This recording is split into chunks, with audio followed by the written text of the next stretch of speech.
Alright guys, in this video I'm going to show you how to change your Discord mobile ringtone. So I'm just going to open up the Discord application here and I'm going to click at the bottom right corner where my picture is located. So from here what we need to do is scroll down until we see the option for notifications. We can find it right here over advanced. So I'm just going to click on notifications.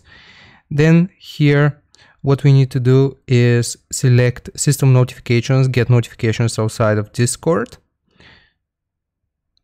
And as you can see, it will take us to our system notifications. Now, it doesn't work for all phones, but if we scroll down, we should see an option called incoming calls.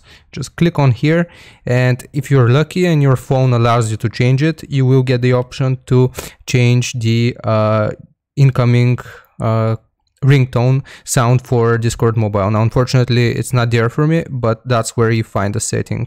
So yeah, I hope this was useful. I hope your phone allows you to do it, and yeah, thanks for watching. Bye.